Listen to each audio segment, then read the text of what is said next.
Have you noticed how earning more money doesn't seem to make life feel any calmer anymore? For a lot of people in 2026, the problem isn't laziness or lack of ambition. It's that money leaves almost as fast as it arrives. Paychecks hit on Friday, and by Monday, they already feel spent. Not emotionally spent. Literally spent. This isn't a motivational talk. It's a quiet observation about how money actually behaves in real life, especially in the US and Europe.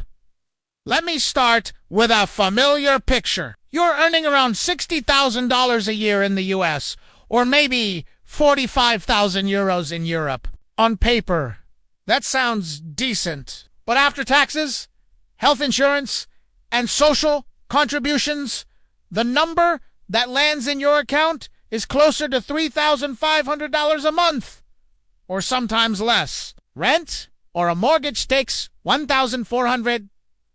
Car payment or transport takes another $400. Student loans, credit cards, subscriptions, insurance, another $600. Groceries, utilities, phone, internet, to $500. Before you've lived your life, more than 80% of your income is already spoken for. And that's where these 5 money habits quietly start to matter. The first habit I'm keeping in 2026 is treating my income as fragile, not guaranteed. Most people mentally lock their lifestyle to their current salary. If the paycheck has been stable for 2 years, the brain quietly labels it safe. But income today is not a permanent feature. It's a temporary condition. Layoffs don't announce themselves. Industries don't decline overnight. Burnout doesn't ask permission. The hidden mistake is assuming next year will look like this year. When people do that, they commit future income before it's earned.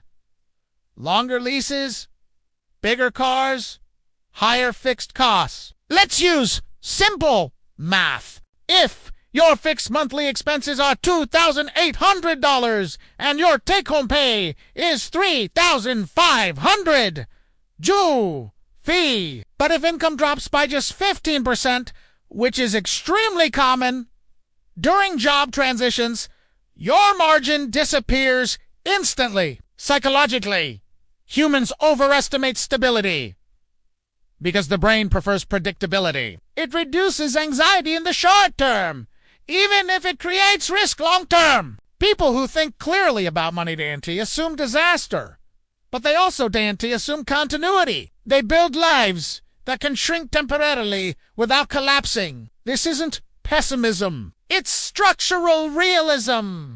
The second habit I'm keeping is separating comfort from identity. In the US and Europe, lifestyle pressure is subtle but constant. Not flashy wealth, but quiet signals. A slightly newer car, a better neighborhood, more frequent weekend spending, upgrading because everyone else has. The system flaw here is that modern expenses feel emotionally justified. They don't feel irresponsible.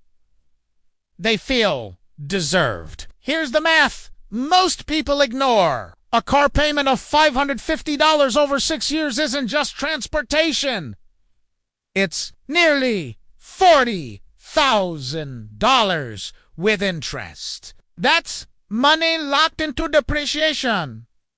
Psychologically, people anchor self-worth to visible normalcy, not luxury. Normalcy. Being seen as doing fine matters more than being financially resilient. People who handle money well don't reject comfort. They reject identity-based spending. They don't ask, can I afford this monthly?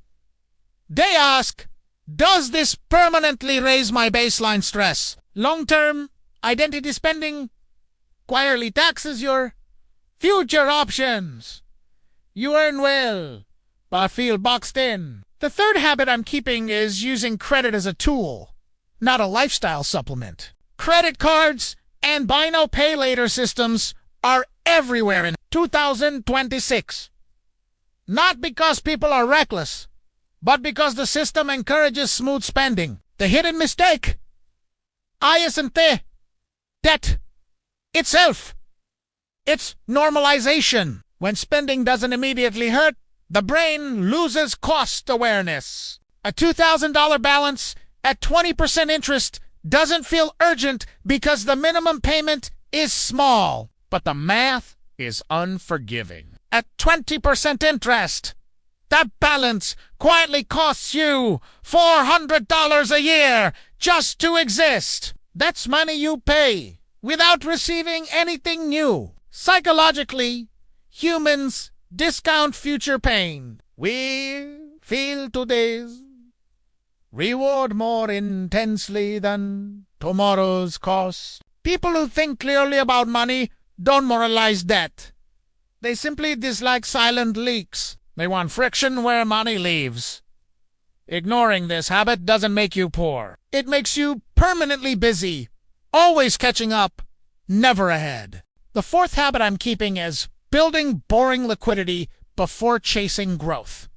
In 2026, everyone knows about investing. ETFs, crypto, real estate, information isn't scarce anymore. But liquidity is quietly unfashionable. Emergency funds don't feel productive. They just sit there. The system flaw is that modern finance culture celebrates optimization, not stability. But math doesn't care about trends. If one unexpected expense forces you to sell investments at the wrong time or use high-interest credit, your long-term returns are quietly destroyed. Psychologically, people hate idle resources. It feels inefficient. But financially intelligent people value optionality more than optimization. Liquidity isn't about fear. It's about decision quality. Without it, every problem becomes urgent. With it, problems stay manageable. Long term. This habit doesn't make you richer faster. It makes you harder to break. The fifth habit I'm keeping is mentally decoupling happiness from financial acceleration. This one is subtle. Many people, then they want wealth. They want relief. Relief from stress, comparison, uncertainty. So they chase faster progress, bigger moves, more aggressive plans. The hidden mistake is assuming money. Anxiety is solved by more income. Often, it's solved by clearer boundaries. Here's the math. Few people do. If your lifestyle expands to consume every raise, your stress never decreases, it just upgrades. Psychologically, humans adapt quickly. What felt like freedom becomes normal within months. People who handle money well don't rush the timeline emotionally. They let finances compound quietly while life stays stable. Ignoring this habit doesn't ruin finances. It ruins peace. So when I look at 2026, these habits aren't about winning or beating the system. They're about staying calm inside it, not assuming income is permanent, not letting comfort define identity, not using debt to smooth emotions, not skipping stability for speed, not confusing money movement with life progress. This isn't about being strict. It's about being clear. If there's one thing I want to leave you with, it's this quiet realization. Most financial stress in the US and Europe today doesn't come from bad decisions. It comes from unexamined ones. People aren't reckless. They're tired. They're navigating rent, taxes, transportation, family expectations, and a system that constantly nudges them to spend just a little more than is comfortable. And over time, that telmora becomes normal. What these habits really do isn't make you richer overnight. They reduce friction. They slow the financial noise enough for you to think clearly.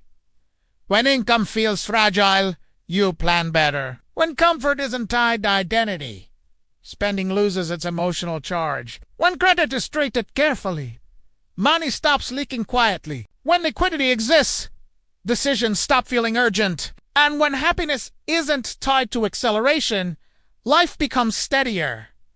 None of this is dramatic. There's no transformation montage, no sudden lifestyle flex. But something important happens. You stop reacting to money and start relating to it. You feel less rushed, less pressured to catch up, less convinced that everyone else has figured something out that you haven't. Because the truth is, most people are just managing momentum, not direction. Financially intelligent people don't necessarily earn the most. They're just harder to destabilize.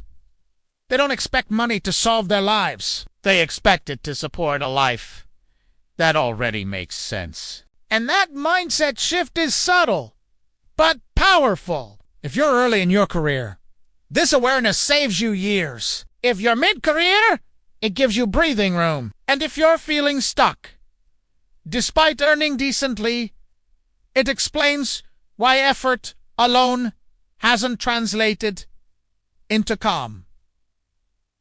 This isn't about guilt, and it's definitely not about discipline as punishment. It's about clarity. Seeing money for what it is, a tool that works best when it's boring, predictable, and slightly underestimated. If this kind of rounded, reality-based thinking is useful to you, you can support the channel by subscribing or liking the video. No hype, just calm conversations about money, time, and decisions, the way they actually show up in real life.